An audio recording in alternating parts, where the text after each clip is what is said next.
Today, on this first Sunday of Lent, we have a wonderful invitation to reflect on an amazing biblical moment recorded for us in the 9th chapter of Genesis, the story of the great flood.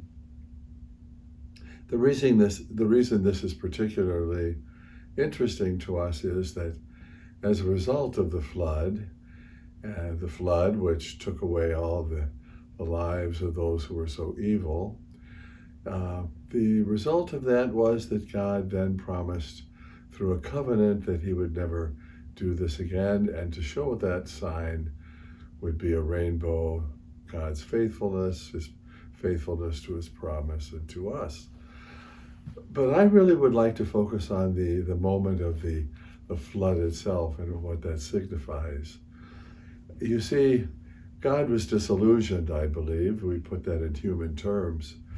God was disillusioned by the behavior, the way people had strayed, and the only good and righteous ones were Noah and his immediate family. And God appeared to Noah and told him that he was to build an ark. The ark, the Hebrew word for ark, is also a box or a basket. Interestingly, that same word is used to describe the little basket that Moses' mother put him into when she was hiding him from the armies of the Pharaoh, and put his little basket with him in it in the reeds of the Nile, to be found only later by the Pharaoh's daughter herself. But this ark, this holder of life, is what Noah entered to be saved from the flood. Now, the flood is mythic.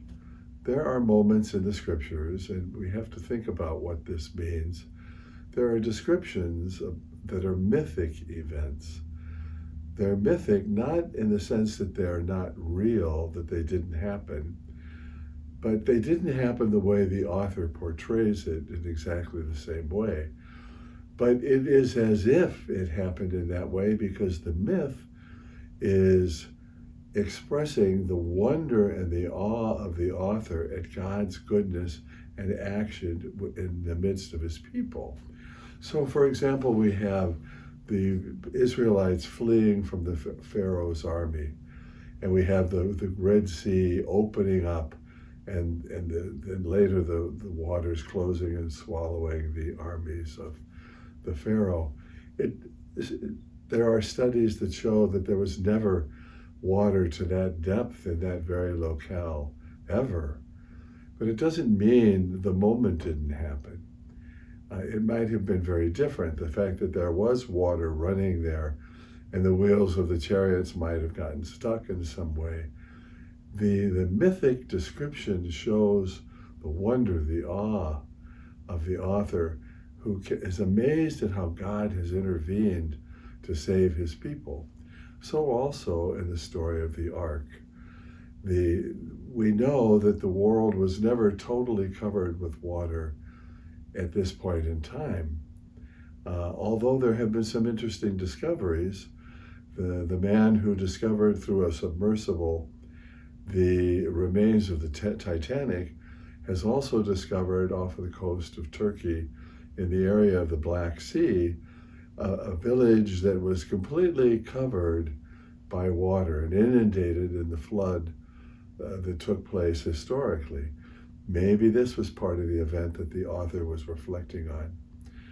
But the myth itself and the mythic stories that we come across in the scriptures, as we do today, are used to draw us through the description of the event in grand proportion, so that we can share the wonder and the amazement of how God enters into the life of his people and brings his love, his kindness, and his mercy, as he tells us that there will never again be a flood like this, that there will be a covenant.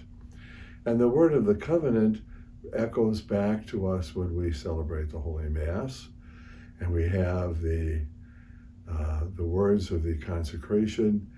This is the cup of my blood, the new and eternal covenant, the new covenant, the blood of Christ that cleanses the world of sin, not the way a flood would cleanse a world, but a redemptive action.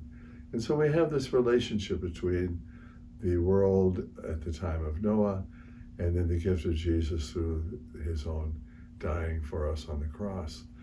So today is a wondrous kind of day. We are drawn into that amazing story of Noah's Ark and God's goodness, saving those who are righteous and promising that he would never again do this, but would always be true to his promise. A great way to begin Lent.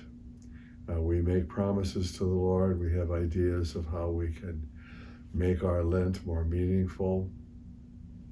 Let's go to these scriptural moments and join the author and share that amazement of God's goodness and love, because there's nothing more amazing in the world than the gift of Jesus dying for us on the cross, pouring his life out for us on the cross, only to be raised up in glory by the Father.